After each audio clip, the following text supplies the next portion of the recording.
What's up, everyone? Welcome to Metalcore Nerds. I am Sean Mott, your host. My WandaVision co-host, Tyler Small. What is up, my man? I kind of like the morning podcast.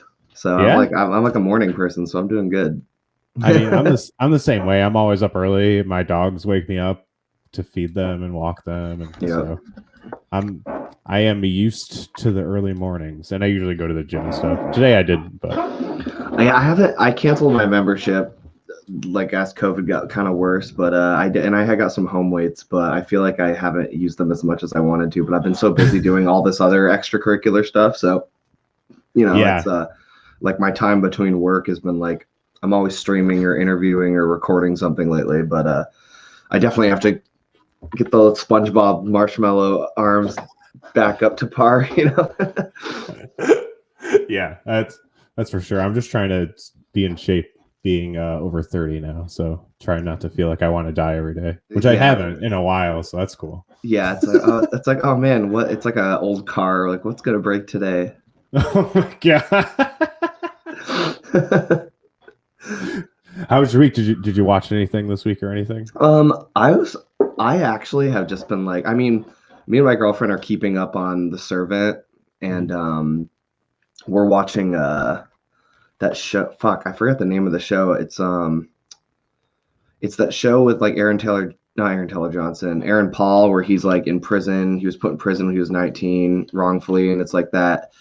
The woman like does the podcast, and she used to be a reporter, and her podcast kind of got him tried as an adult, but now she thinks he might be innocent, so she's trying to figure out like what actually happened. And he like became a Nazi while he was in prison, and like she blames herself for like his whole, but she's black, so there's like this dynamic where she's trying to help him, but there's like this, right? Yeah, it's like it's pretty cool. I can't remember what is this show. It's on Apple TV. I can't remember. I just can't fucking remember the name of it. And then the main actress is like, I'm pretty sure she's got a bunch of awards. So it's like she was in the, I think she was in the movie about like the women working for NASA. I didn't see that movie. I'm trying to think of what you know her when you saw her. She was like the lobster lady in Dinner for Schmucks. Like, oh wow. Like she was in like back when I remember seeing like the first movie I ever saw her is that she gets stabbed in the Rob Zombie Halloween movie at the hospital. She's like that was like one of her earlier roles. I just can't remember her fucking name. I'm trying to look it up to see what it would be. Yeah, but it's good. It's really good. And it's got God, I'm like blanking on everyone's names right now. But it's got that actress from, she was in like Cloverfield, and she used to be in a lot of comedies. Is it Home Before Dark? I don't think that's it. It might. It's got Aaron Paul from Breaking Bad in it. This is weird. Yeah, this week I've Sam and I went and saw Judas and the Black Messiah. Oh yeah, how was that? I still have to watch that. It's called Truth Be Told. Truth Be Told, that's right. That's it. Okay. Yeah, definitely. It's good though. It's funny though, because I always remember it's on Apple TV because the relentless product placement in the Apple TV shows is like I was like telling my girlfriend last night, I was like, I don't think I've ever actually seen someone use Siri in a television show before this. And then like everybody's using the pods, and I was just like, man, they're like not holding, like it's pretty funny. It's like pretty ham-fisted. Yeah, which is funny because most people put duct tape over Apple products, or they just leave it because either they don't want to give Apple free promotion, or they just leave it because they know Apple's not going to pay for it and they just don't care. Because I mean, how many people use Apple products? You know what I mean? So many people. Yeah. Like it has to be a major percentage of the world, if whether it's a phone or whatever. So they don't even hide it anymore but Apple doesn't need to. People just use it normally, so they don't need to pay anyone for it. It's just natural, you know. Yeah, it's just funny because I was just like, oh man, it's like she was like, hey Siri, and I was like, I've never heard that in a movie. It's kind of like funny. It's kind of like how you don't see your phone in your dreams a lot. You know, it's kind of like and then I was like, oh wait, this is because I was like, and I've also never seen so many AirPods in my life, and like Right. a fictional thing. Like, I was just like, oh, it's right, because this is their channel. So they're Right. probably just like part of the contract was everything has to be Mac all the Yeah, time. probably. But Judas and the Black Messiah was amazing, insanely powerful movie. It's very very good. It's always the most accurate historical movies that are the most frustrating, I hear. Yeah, it's wild. It's crazy. I mean, it makes sense. And it's kind of what most people know, unless you're insanely ignorant, that the Black Panther movement was really trying to help people and not And it be a was terrorist demonized. organ. Yeah, I mean, Yeah, I grew up thinking it was a bad thing. Like, you know what I yeah, mean? Like, I grew up like that was how I was fed, history. It's just weird. And I like there's so much shit I know now though that like I was so ignorant to for like so many years. yeah. Like I didn't it's mean like kids. I meant like like adults, especially after the shit that happened in the past year that opened up a lot of people's eyes to yeah. how things really are. So it's you watch it, it's not surprising, but it's pretty wild. It's a very very good movie. It's So on it's on my list. I just haven't been in the headspace to watch it because like I know yeah that it's gonna make me angry. yeah Like because like that kind of yeah stuff always it was like when I watched it was kind of like the trial of the Chicago 7. yeah, like that was really upsetting and annoying. Like and And it and apparently the stuff they did in that um to the I can't remember his name in the movie. He gets mentioned in Judas and the Black Messiah too. It's crazy. oh, okay. It takes place in Chicago or around in Illinois. I'm pretty sure Chicago, but they mentioned that whole thing. But apparently, what happened in real life was worse than what they portrayed in the movie. I mean that doesn't surprise me. Yeah, which I was like, damn, that's fucked up. I feel like the more you uncover about history, the less good we look. Yeah, pretty much. Yeah, it's like Hail Hydra. uh, It's like it's there's so many times I remember thinking that like I just remember thinking that what's his face from Iron Man, he was in Iron Man 2 and Civil, like, was it Civil Winter Soldier? I'm thinking of the senator guy. He was like the actor died, but the guy who was trying to at the hearing, he was trying to get Tony's suit, and then he turns out he was a Hydra. He was working for Hydra the whole time. oh Yeah, I yeah, just remember thinking like this guy's totally based off Ted Cruz. I was just like, that's like all I could think about the whole time. Yikes. Like, because he just like look. I remember seeing him. I was like, why does this guy feel so familiar? And then I'm just wondering, like, I just like sometimes there's so many parallels in like fiction, like from Final Fantasy VII Right. to like Star Wars, where like it Yeah. almost like I like look at Star Wars and Final Fantasy in a whole different light as an adult than I did as a kid. Like Shinra Yeah, Electric, that's for sure. like Shinra. I'm just like and the Empire, and I'm just like watching stuff, and I'm just like, I don't like being this woke, man. This isn't fun. Like this is sucking the fun out of it a little bit. Yeah, I mean that's the whole thing. I mean, almost everything in pop culture has a political undertone to it, whether you want to realize it or not. I mean, comics have been political. That's what I always find it so strange when people are like, keep politics out of comics, and I'm like, the Captain America comic was used to sell war bonds. I was like, they were born political. What the fuck are you talking about? I was Yeah, like, do you not know what X-Men is about? yeah, Like, it's people are. It was kind of like it was like people finding out that Rage Against the Machine was a political band. You know what I mean? It's like, dude, I was like, have you ever listened to the? Do you know why they like broke up? Like what? those. What? Those people though don't actually listen to or read Right. anything though, which is half the problem. So it's like, but yeah, it's pretty it's funny too because I was actually I mean we're talking about Marvel today, but I was just thinking about how I found so much about Star Wars more interesting after all of the political climate that's been happening in our country in the past couple of years. Like I've been Yeah. rereading the Plagueis book, and so much more about like all the like seedy stuff that like the banking clan is doing and all of these things. And I'm just like, not only do I understand this a lot better now, but it's weirdly reminiscent of like what's happening in our world. Like it's just like I don't know. It's like I feel like it's a lot of it's like the veil gets lifted a little bit the more in like fiction becomes. It's almost like you start to see the lessons that are buried in a lot of the stuff you grew up watching without even realizing it. You Yeah, know? that exactly. It was so I made this statement a few times. through the podcast last year, just watching stuff and realizing I learned more about like Black oppression or, you know, systematic racism through like comic book movies and TV shows than I did in high school. Yeah, I mean, insane. Like Captain America Civil War was such a good example of how like two people thinking they're right for all the right reasons can be so opposite, like on things and like the politics of the Sokovia Accords and all that stuff. And you know, I was actually thinking the other day because I saw his like redesign and I was like, dude, this looks so good because I like loved the show as a kid. But like I was thinking about how like I didn't really grasp when I was a kid because when I was younger, I never thought about race in this way, but like I didn't realize how much of an amazing representation Static Shock was.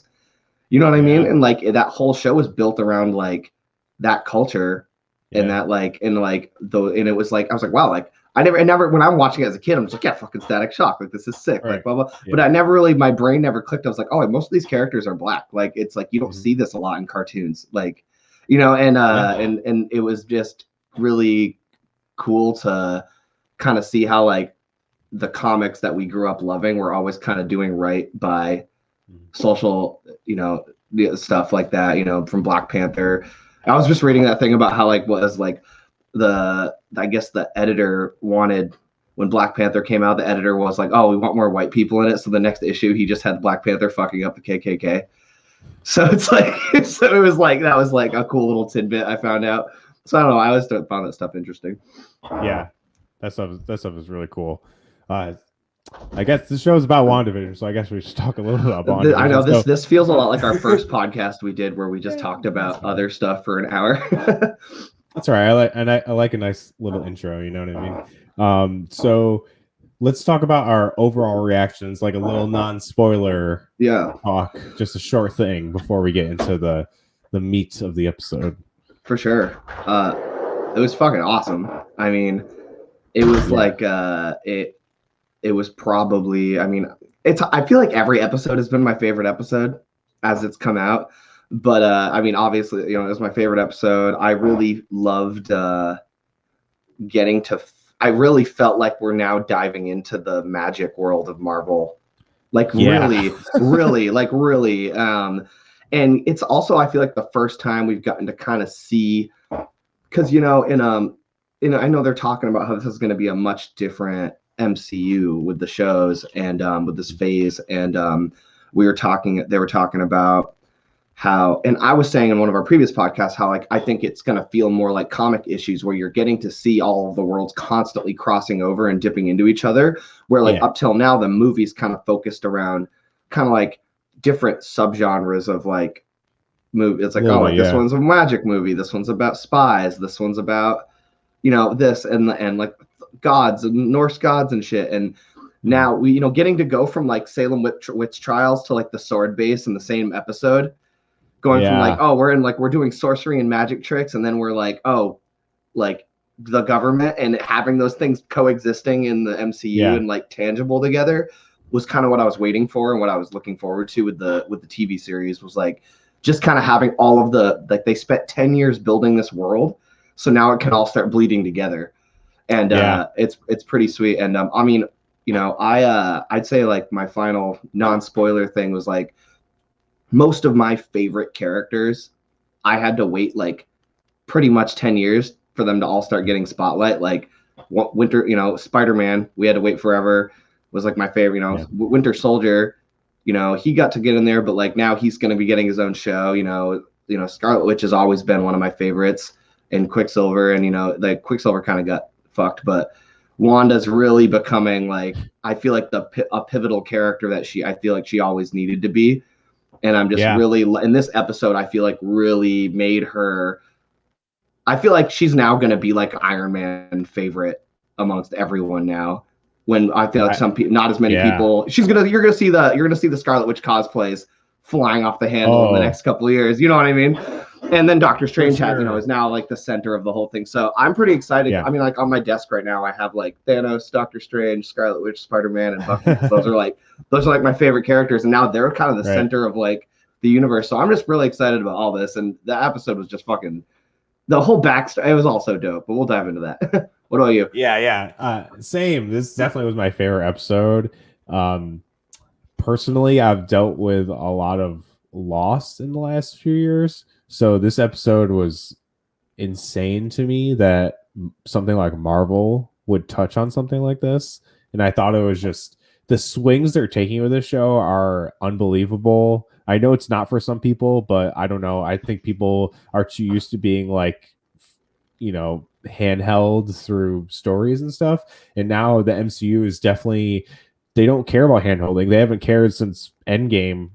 You know what I mean? It's like, if you don't know what's up, then that sucks pretty much. I mean, you can watch Endgame and kind of get what's going on, but to get everything, you need to be like a super nerd, like knowing all the callbacks and knowing how this ties and like, oh, it's from a comic and shit like that. And seems like people are like really getting into that. They might be getting into it a little too much, but I mean, that's fine too. Like whatever you want to do. I'm not going to knock anyone for looking too much into things, because I mean, we've done a whole show on it for the past 8 weeks. But yeah, I thought it was beautiful, tragic, super well done. Even the way it starts from the way it ends was wild to me. I did not see any of this coming, really, to be honest. Yeah, they really in this episode. Typical. It was just like Infinity War, like where they like the trailer had you like almost every theory I had about what was going to happen at the end was not what happened, and it was like they've gotten so good at throwing us about basically feeding us an entire storyline that could go in one direction and then like right at the last second going this way, but still having all of this make sense. And I was like, it was wild. They're the best at subverting expectations, like giving you what you didn't know you wanted, pretty much. Yeah, which is awesome. I love this episode. I thought it was easily my favorite one, and as anyone who's listening to the show, obviously I love this show so much. So like saying this was my favorite is obviously pretty high praise, but we'll dive deep into it. So this is a spoiler warning for anyone going forward. If you haven't watched WandaVision episode 8, oh, there she is. My girl. Yeah, so spoiler warning. We're about to dive deep into the episode, break it down, talk about our thoughts, Easter eggs, and everything like that. So final warning, spoiler warning. So this episode starts off Salem, Massachusetts, 1693, which I was like, whoa, okay, they're fully doing like the comic accurate origin of Agatha Harkness. Crazy. And then you see it's actually her coven, which is like a nice twist. She got burned at the stake in the comics, so it's similar, but they twisted it up. Usually what they do anyway. I thought it was a really cool twist. And her coven holds her for using dark magic. So my theory, which I don't think is right, but I'm just going to say it wasn't far off. I was waiting for this. I was waiting for this. I do think she is using the magic from the dark dimension, which I did point out. I think that's pretty. Yeah, I feel like that's a fair point. And they kind of set up those rules in Doctor Strange. Yeah. And I kind of also, now that we're learning, like obviously Wanda's a Nexus being, like I wonder if her chaos magic is like pulled. It's like powers pulled from the multiverse, maybe. I don't know. Who knows if we'll find out everything about that? We might. But we'll talk about all the crazy reveals near the end. But they try to I'm guessing, try to kill her, I imagine. Yeah, it seemed like an execution. It seemed like a magic burning at the stake. Yeah. Pretty much. And then magic at the stake. her purple powers come out, and it's almost like it was protecting her, and it wasn't really her at first doing it. Yeah. And it drains all the powers, and you find out her mother was the head of the coven. And she was doing it, and in the crazy scene where she takes out everyone but her mom, and she tries to force back, and it forms this crown of like magic around her mom's head. And then she sucks her power away too, and then we see how she got the brooch. It was her mother's. And I have like a little thought about that, and I was looking into it a little bit on like because there is a character in the comics whose name is like, what the fuck is going on, Makara? It's who has like a blue crown. I don't know if it is her mother in the comics. It seems like they're trying to build like the crown thing up as like either a symbol of power or something with sorcery to kind of like maybe justify or make sense of Wanda's whole thing, which we'll get into later with the Hydra thing. Right. But one of my thoughts was because we were talking about how obviously we have a younger Agatha than the comics, and and then we have like her kind of sucking the life force out of everybody and them getting old.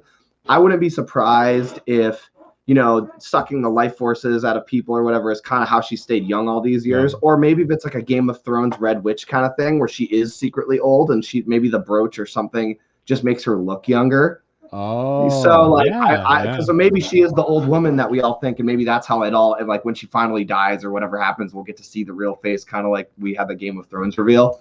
So I thought that was kind of interesting. That was just a little side note I was thinking about. Yeah, that's a good point. I didn't think of that. I thought of her draining powers, and that's maybe how she stayed young. But I mean, also like Thor is like thousands of years old or something. You know what I mean? So it's like maybe witches were born with something that makes them keep young forever, because she's 300 plus years old. Yeah, it depends. Like 1693 was 330 years ago from they're now in 2023.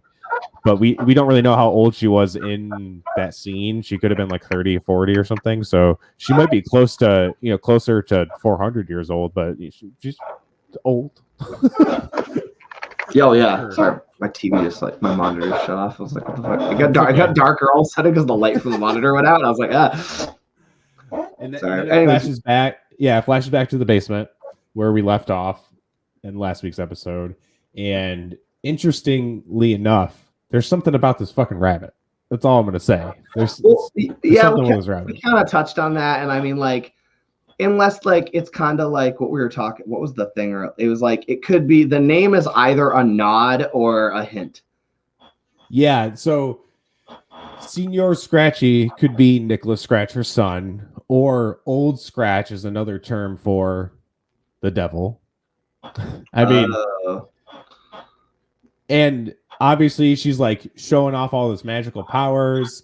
She's really just what we kind of find out the point of all this. She sensed the magic because there was all these spells going on at once. So she was brought to it, which kind of alludes to the fact that Doctor Strange had to show up. If she sensed this, there's no way Doctor Strange didn't sense this. You know what I mean? Like, I feel like at least he's monitoring it, and maybe it gets more out of control in this last episode and he has to show up and save it.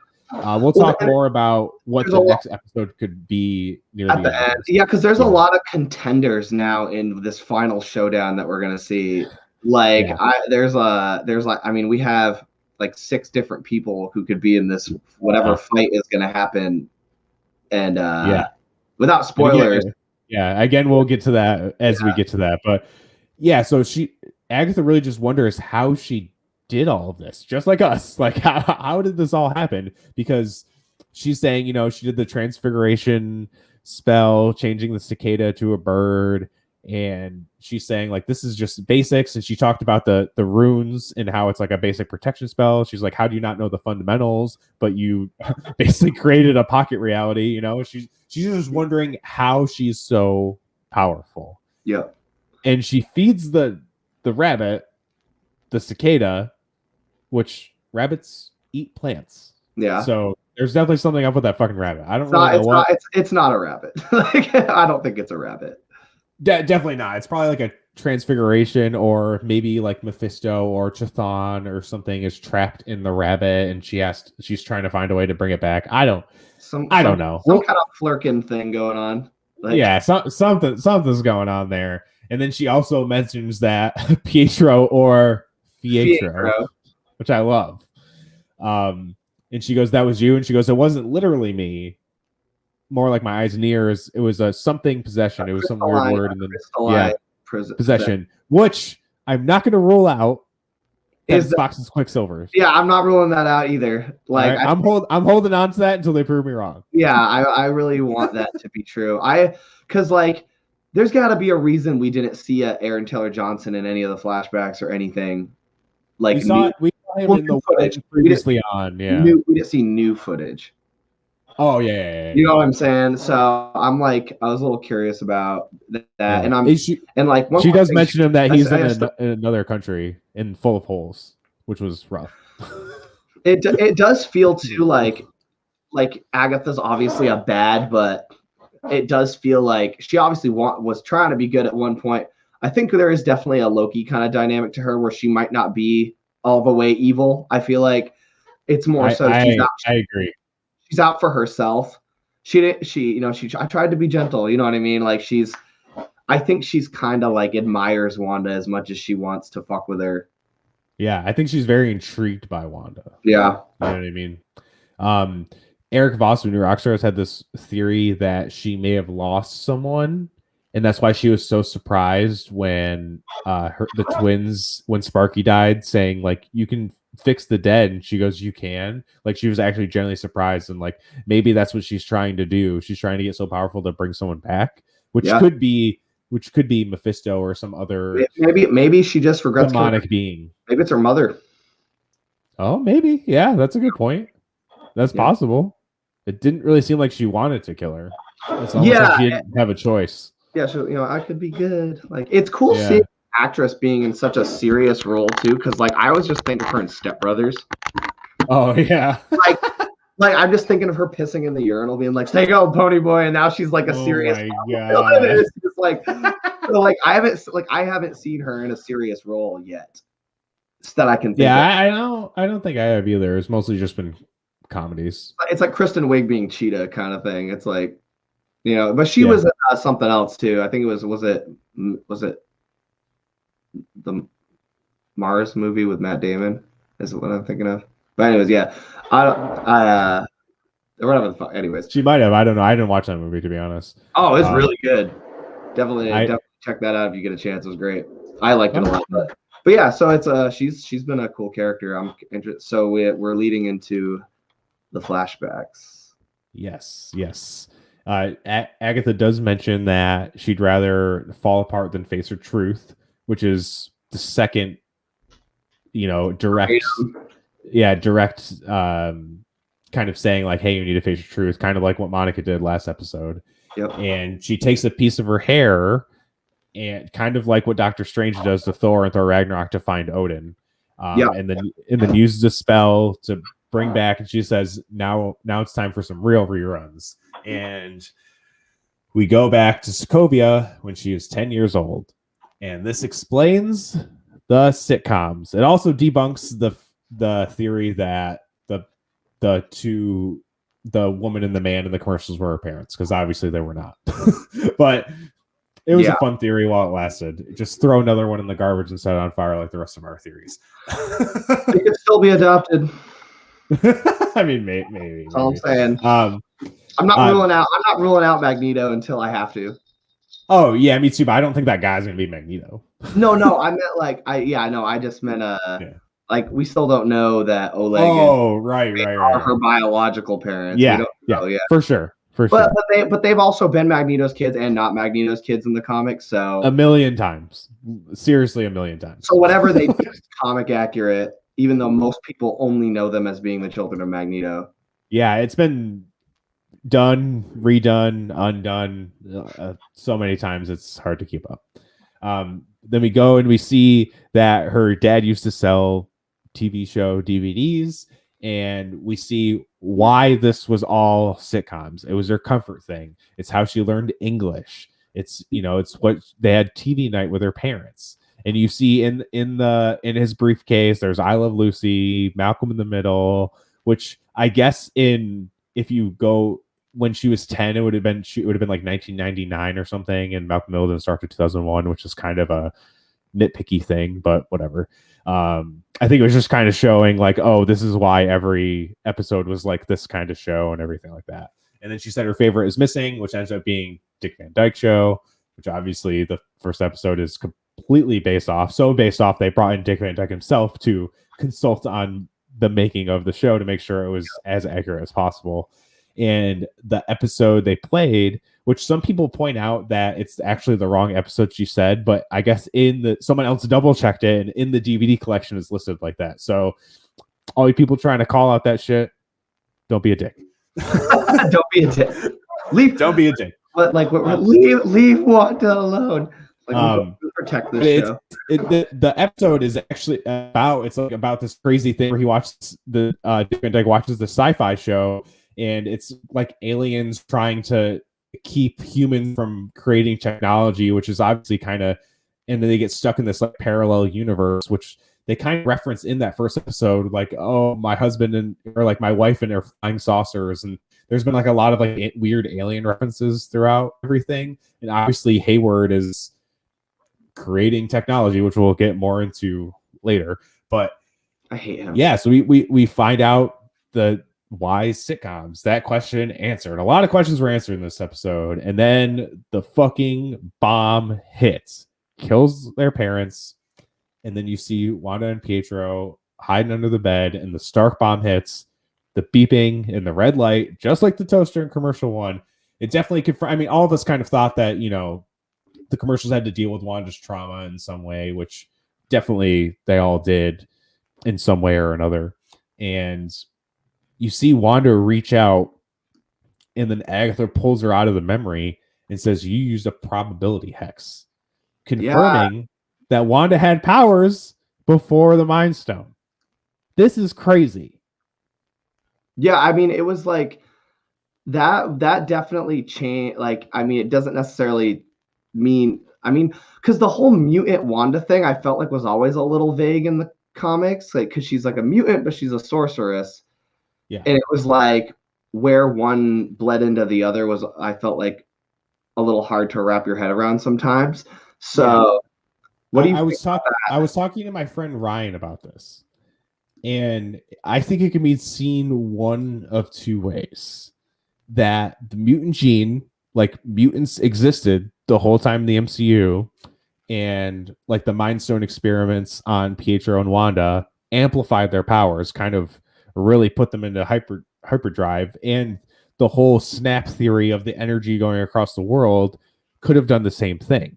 Like, it doesn't mean that Magneto and Professor X haven't been running around since the 40s or 50s or whatever. They still could have been doing that, and maybe some mutants kind of learned that they had a power and could harness it better without, you know, an exposure to an Infinity Stone.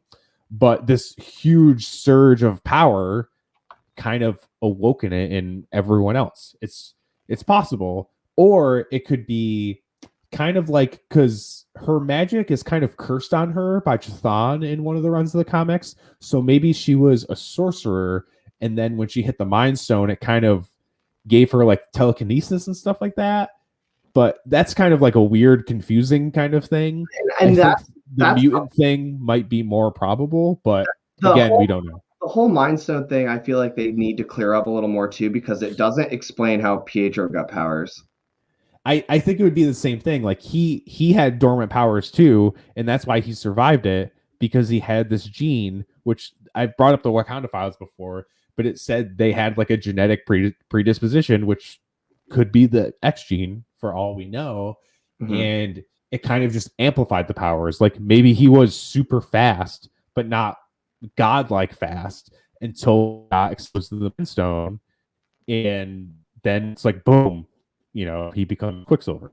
It could be something like that. You know, it's like people had this kind of dormant powers that they kind of maybe sort of noticed, and that's what I was saying on the Professor X. Maybe he realized he could like hear people's thoughts, and maybe he like kind of dove into it, and that's what kind of unlocked his powers, with him training and trying to go with it. And that's kind of what he does, like, because the school could already be here, and then after the snap, he starts finding all these people that their powers just got amplified, and he's trying to help them.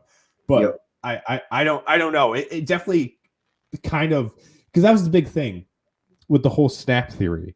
They're like, oh, so this one snap thing awakens all their powers. Well, it's kind of like Inhumans, except instead of the Terrigen Mist, it's the snap that created it. In this way, it could differentiate it from Inhumans, because obviously Inhumans are coming. If Ms. Marvel is coming out this year, there has to be something with Inhumans, unless they like retcon her to be a mutant or something. But I feel like that'd be very weird, because she's a pretty newer character as far as like already?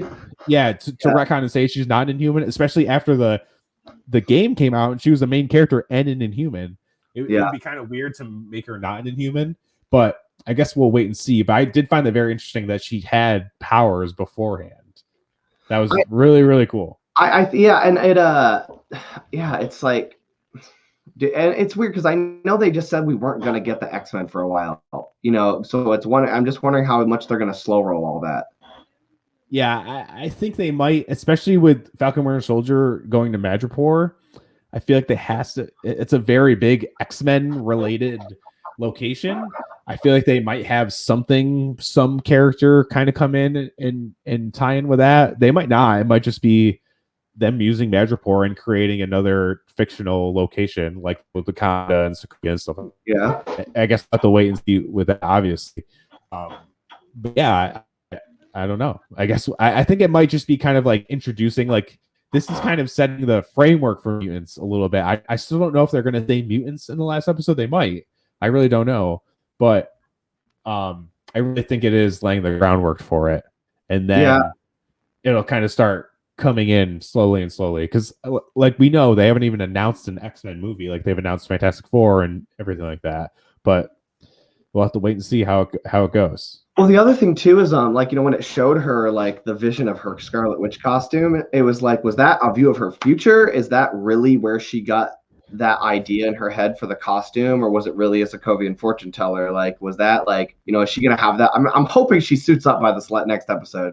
But... Yeah. So yeah, speaking of that, after that it goes straight into Hydra. Wanda says she doesn't want to go back there, and she's like, "Well, you already lived it through once." And Agatha says, sometimes going forward we have to back. Makes sense, and she mentions how like oh, like so much trauma, blah blah, and she's like trying to figure out how this whole thing started, just like all of us. Again, the show being very very meta in a way. So they go into Hydra. Wanda comes into the chamber. The Mind Stone is attracted to her, comes to her, like uncases itself. Like you said, she sees the vision of herself as the Scarlet Witch, and it kind of seems we'll get into it later. It also proves they knew the Mind Stone was in it the whole time too. Well, the thing is, I don't know if they saw what happened. Oh, okay.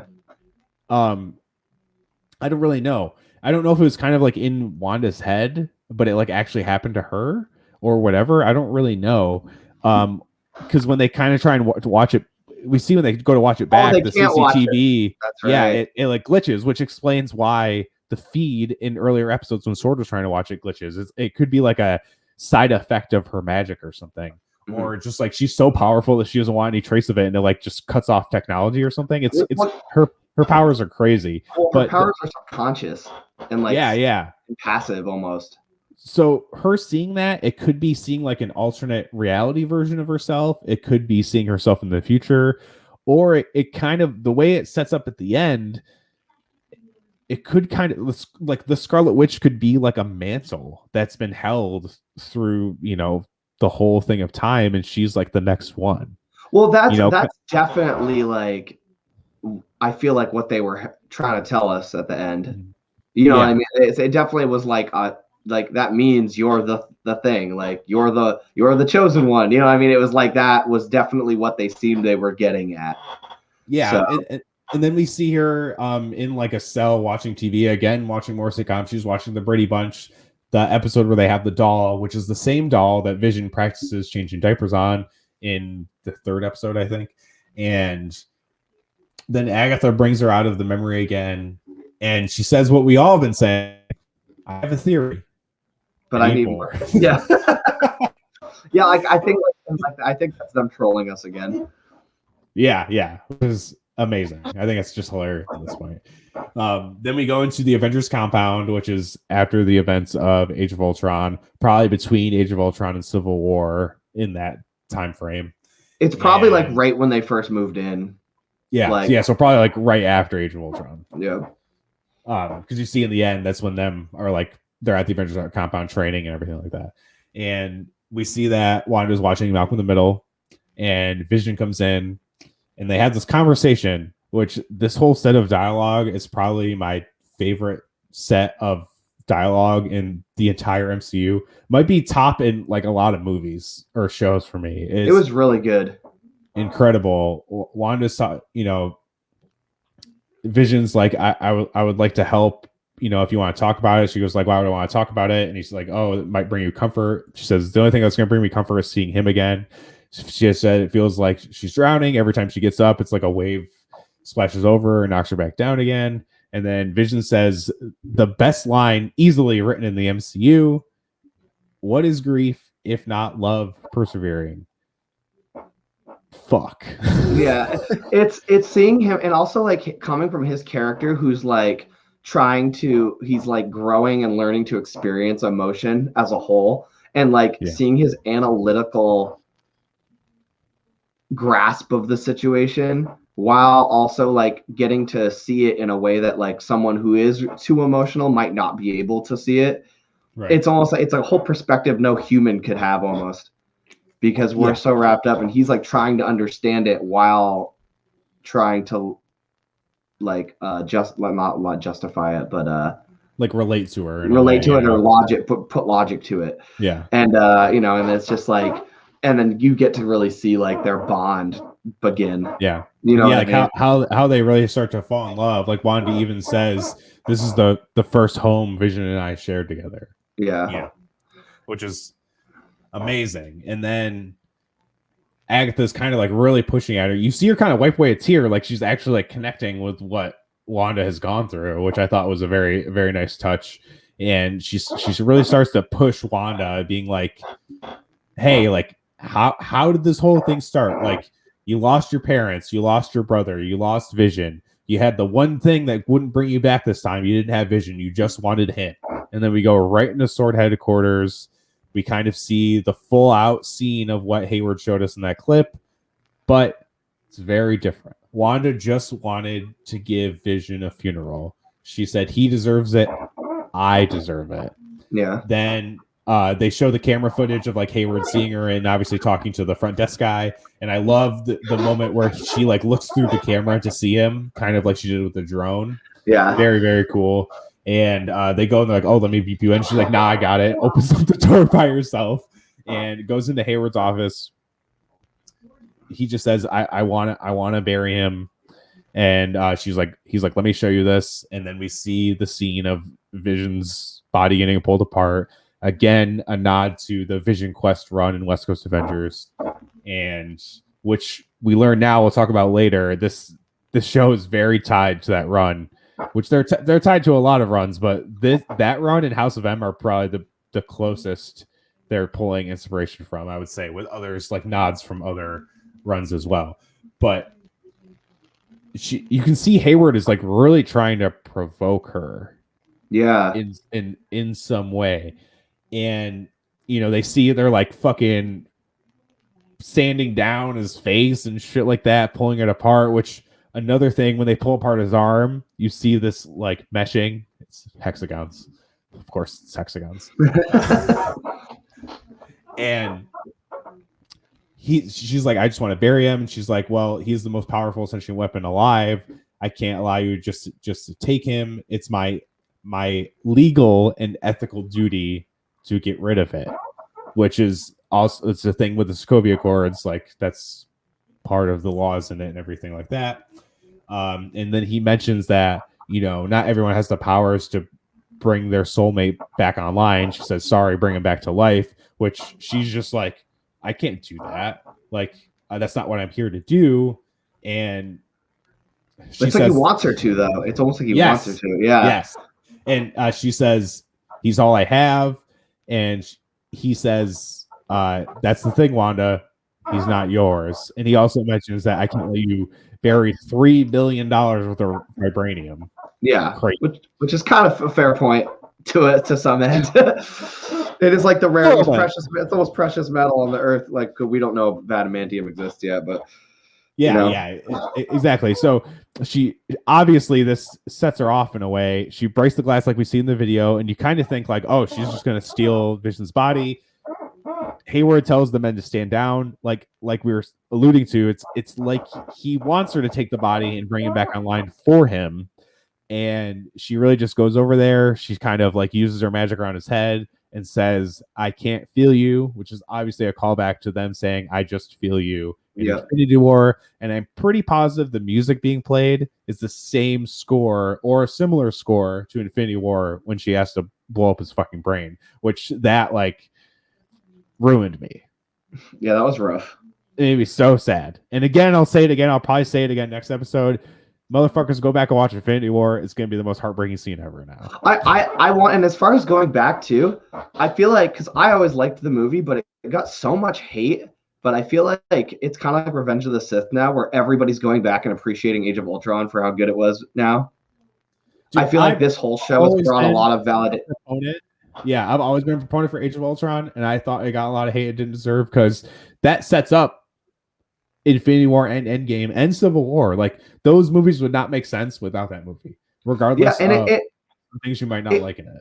It was also like the only Avengers movie we really got to see that was like the Avengers being the Avengers together before everything went to shit. Yeah. Like, it was like the Avengers you get in the video game, the Avengers you get in the comics. It was like you get to see them like as the team trying to save the world together as their team before everything gets drastically thrown to hell. So it was kind of the only real Avengers movie we got aside from them coming together for the first time. So I feel like that gets overlooked a lot, and it had. It gave us Vision. It gave us Scarlet Witch. It gave us Quicksilver. It gave us fucking Wakanda. Like, it was like such a pivotal movie and had so many great scenes. Like, just you got to see the tension between Tony and Steve really beginning. Like when you even see them throw hands like for a second over Vision, and it's just like, and people are like, oh man, yeah, and like, you know, and I know he kind of got outed as being a piece of shit that we all kind of heard he was, but Joss Whedon got all that shit for that movie, but like the shit he got for that movie was not the shit he deserved. Like, the shit he deserved was behind the scenes stuff. Like, all that he got trashed so much for that movie, it was all shit that made no sense. But it was like, I'm just hyped to see that movie. Always keeps popping up on Disney Plus too now, because I feel like everybody's watching it now, which I think is dope, because it definitely was underappreciated. I completely agree with you 100%. And then we see her just leave Sword. So like, he tricked Monica. He tricked all of us, honestly. Yeah. Especially with like the decaying vibranium and him tracking him inside the hex. Like, we're all like, oh, she's playing fucking house with a fucking corpse, you know? Like, that's what we all thought. And then now we all know that was really Agatha tricking her, trying to snap her out of the fantasy she put herself in. Yeah. And, you know, it's like this whole thing, we'll get more into, we're about to get to the whole precipice of everything. But we see her leave Sword. She's driving a red Buick, which is funny. It's red. Of course it's red. Someone, I watched the show SEN Live, and they talked about like their spoiler free thoughts about it on Friday's episode. And they said, my only gripe with this episode, and this isn't a spoiler, is that she's so powerful and so magically, but she used fucking keyless entry. I was like, that is pretty funny.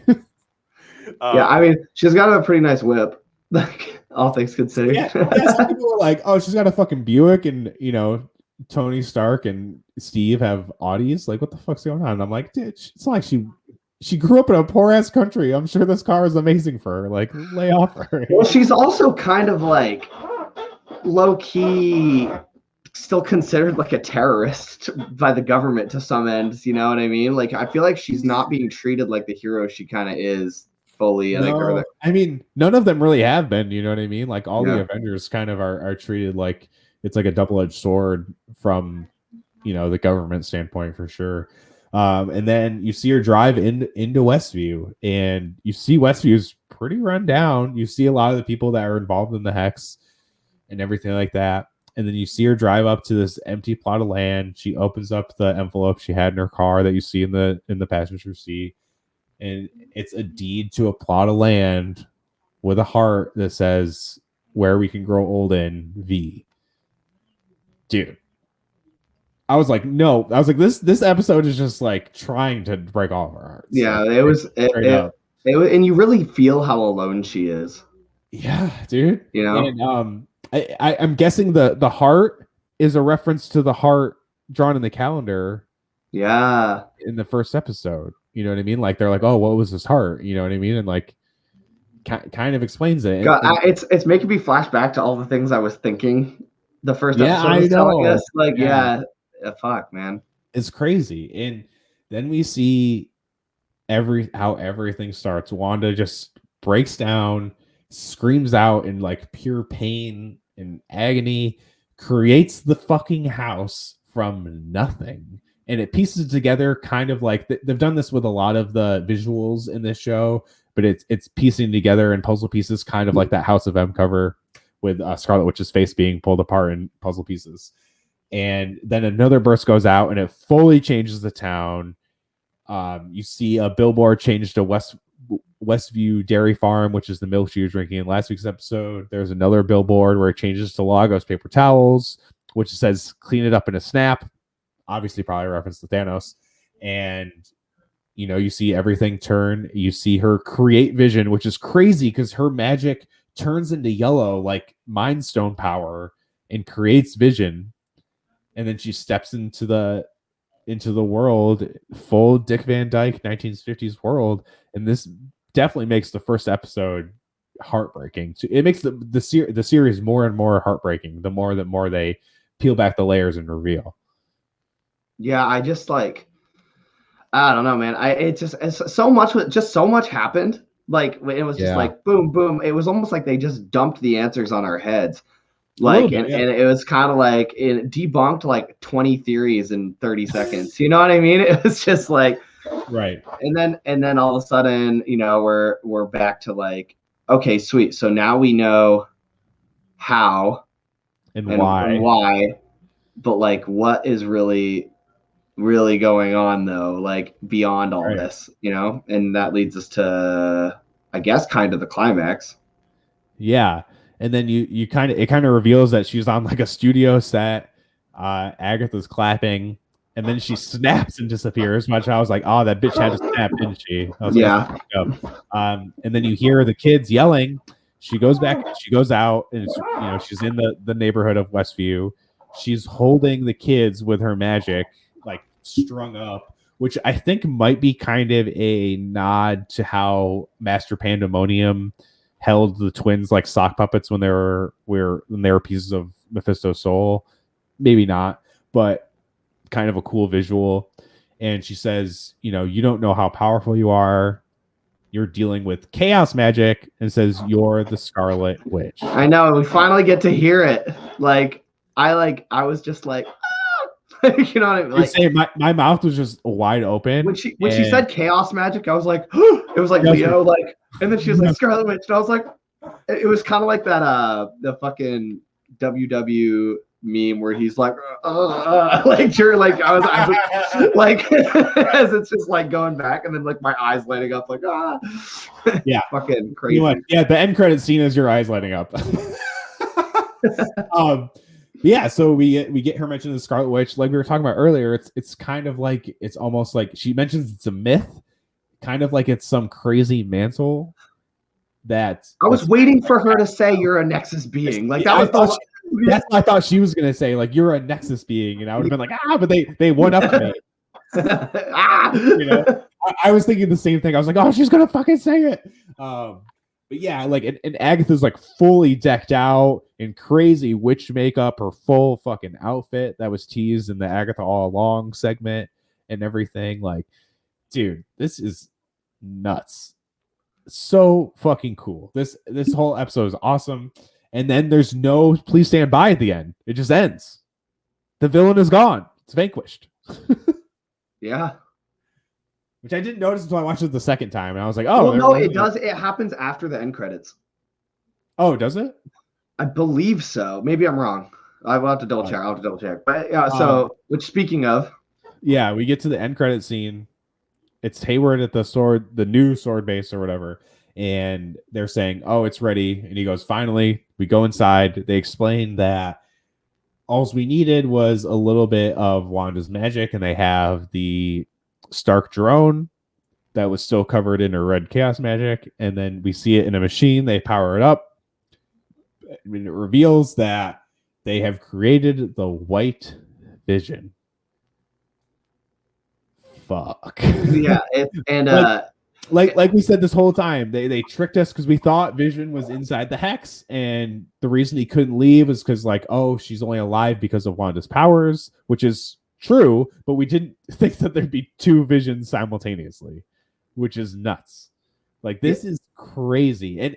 And I am going to give it to my friend Clark, who's been on the podcast before, and Sam, my wife. They both said, like, oh, are we going to get White Vision in this? And when Clark asked me, he's like, you think we're going to get White Vision by this? And I go, I think we're going to get really fucking dead Vision, because I thought his corpse was being well, and I told by you, magic in the I end. told you I didn't think Vision was gonna be like you said he was gonna not be gone after this, and I was like, I think they're gonna find a way to bring him back, and I think that, and I my theory is that somehow his White Vision's body is gonna end up, she's gonna figure out how to put her vision into that vision and bring Vision back somehow. That's kind of my theory. However, the showdown goes down because now his body's back alive, and she has his consciousness. So.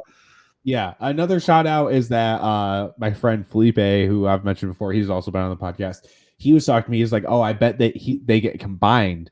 But I added to it that Wanda might be the one that combines them or whatever, and she thinks it's going to save, bring back Vision to life 100%.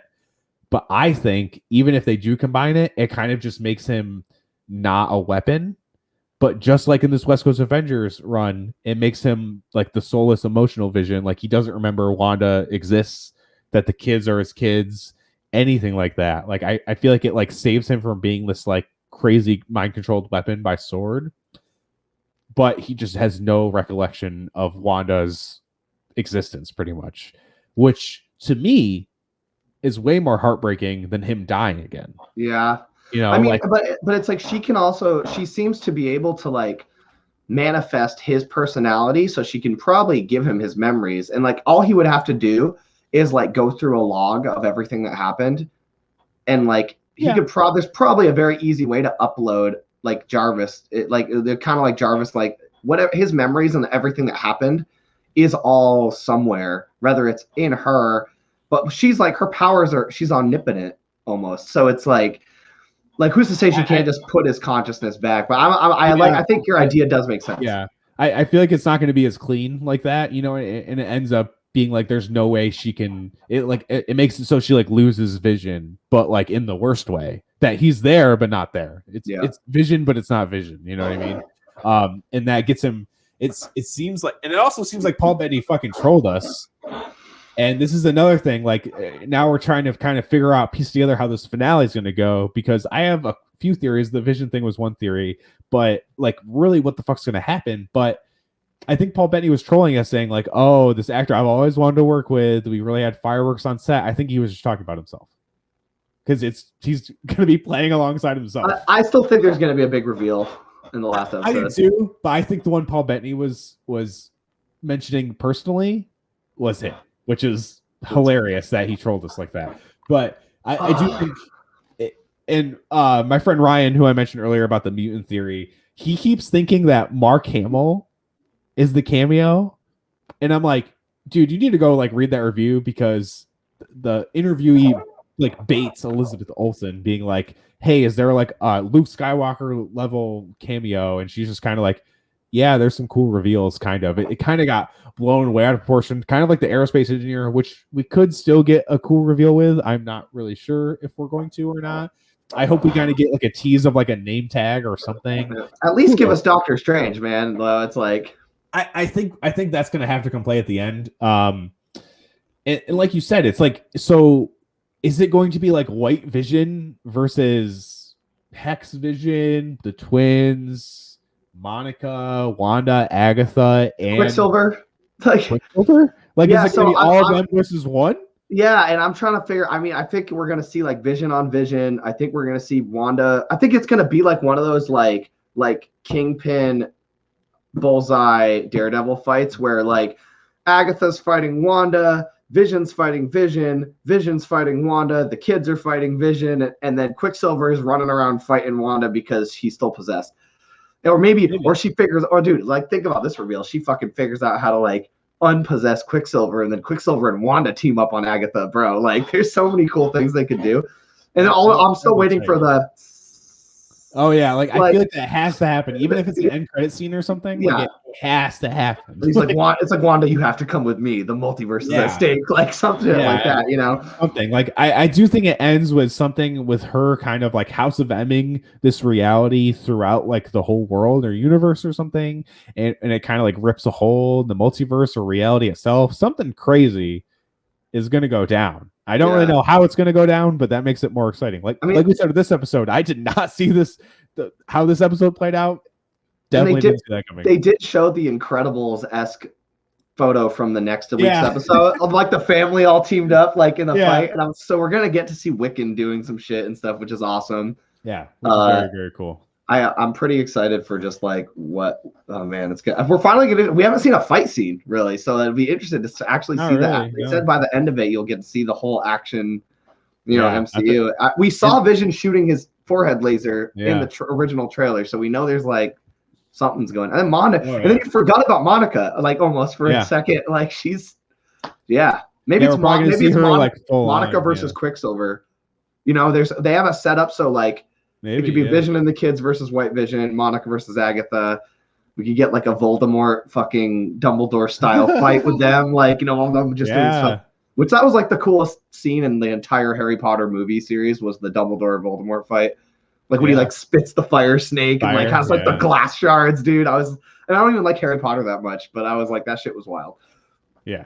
Harry Potter's cool. I like Harry Potter. Yeah. I liked the book. I liked the books a lot, but I wasn't like really, I didn't care about the movies the way other people did. Like I grew up on the books, obviously, but I wasn't invested in the movies like, like I am about Star Wars and Marvel, like some people are with Harry Potter, but yeah, man, I feel a lot of validation, and I feel very wrong about so many things, and which is fine. And it just makes me wonder, like what kind of fucking shit are they gonna dump on us with Falcon and Winter Soldier? Yeah, because that's the crazy thing about Falcon and Winter Soldier is I'm trying to like piece together what it's actually gonna be about, and I like can't. Because there's like this show, there's almost like 3 storylines happening at once, but I don't know how they connect at all. Well, I feel like there's gonna be something, because like you got to think Sokovia is a very large bassist in both. So you got like Sokovia, Zemo, the Sokovia Accords, Cap. What's Rhodey doing? Like what's how is all this connecting to what's going on with Spider-Man? Last of Spider-Man's wanted by the police, as far as we know, and then like you already saw in that one trailer reveal of like Peter and MJ, and like you see like the shadow on the shirt, and it's totally like Doctor Strange's hair, and it looks like they're in the Sanctum, but the Sanctum looks kind of dusty and run down in that photo too. So I don't know what the fuck's going on. But if it's after Endgame, maybe it's because everyone dusted away. Oh, that's fair. That makes sense. Yeah, I don't know. It's I don't really know who Bucky and Sam are working for. And it seems like I don't know if it's going to be Sword or someone else that's kind of spearheading this U.S. agent thing. I definitely think we're going to get the start of the Thunderbolts, which is going to be like a government-run Avengers, pretty much. Yeah. Like an Avengers they can fully control. And I just don't know what the. I definitely think it's going to deal with like racism and like the complexity of the Captain America mantle, and it kind of seems like they make Sam give over the shield to U.S. agent and stuff like that, which is crazy. I definitely like the idea of I don't know, and it's like a shot in the dark, man, and it's a reach, but I would love to see like one of the characters from Agents of Shield show up as like the new head of Shield. Or something like that, I would very much like to see that. I don't want to get too excited, but with the Inhumans coming in, I mean, they have so many ways they could bridge that all together. I just want Daisy to come into the MCU. To be honest. It's like we all want it. Mac would be cool too. But Mac as the director of Shield would be great. Yeah. Well, I don't think Shield's ever going to come back. I think Shield's dead. I think it's just going to be Sword. But again, like I'm interested to see if like is there something else with Hayward? Like, is there some other thing? Like, is he someone else? Like, I saw this really cool theory on Facebook. Someone posted that he could be like an evil Skrull, and I was like, oh, he could be like Super Skrull. That'd be pretty that'd be pretty crazy. I feel like that's what I'm waiting for. It's like we saw the twist in Captain Marvel, how that group of Skrulls were good, which is very unexpected. It's like I'm waiting for that bad Skrull reveal. Well, I guess we'll have to fucking find it, dude. Next week, the last one. I mean, this has been really fun, man. I mean, this is the last. The next one will be the last one until I'll try to until we come back for Star Wars or we do another Marvel thing down the line. I'd love to do this again, obviously, but it's like it's gonna be weird not doing this every week with with Falcon and Winter Soldier. I'll just be DMing you, but which is fine. I love it. But so next week, the finale. Hopefully, long episode. Yeah, it's reported to be 50 minutes, so it's going to be a little longer. Including credits. I don't know. They didn't really specify that, or if it's because the credits are usually like 7 to 8 minutes. I'm excited for Wanda will return in Doctor Strange: The Multiverse of Madness. Yeah, or Spider-Man: No Way Home. Bro, we'll have to talk about that next podcast once we get to the end. We'll have to talk about the implications of that because that's set to come out this year. The trailer's coming out any minute now, so yeah. I think they're still filming, so I think it might be a while. So we haven't got a trailer for Shang-Chi or but we'll get a trailer with some fake footage. Oh God, yeah. Go to throw us off. I'm sure they have a fake trailer already. Yeah. Oh yeah.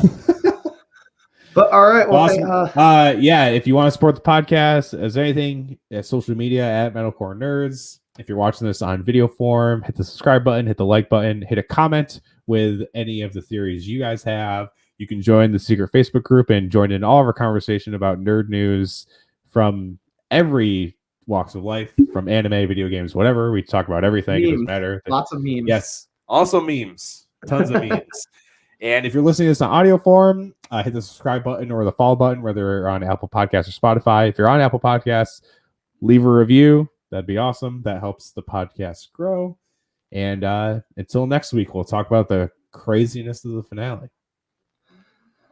It's been fun, man. See you next week. This was a good one. I don't feel as torn up by not knowing what the fuck is happening anymore, which is making this wait is going to be probably I almost don't want it to be over now. So I'm okay with waiting it, digesting it. I might try to I think my plan is to re-binge all of it before Friday. I might do the same.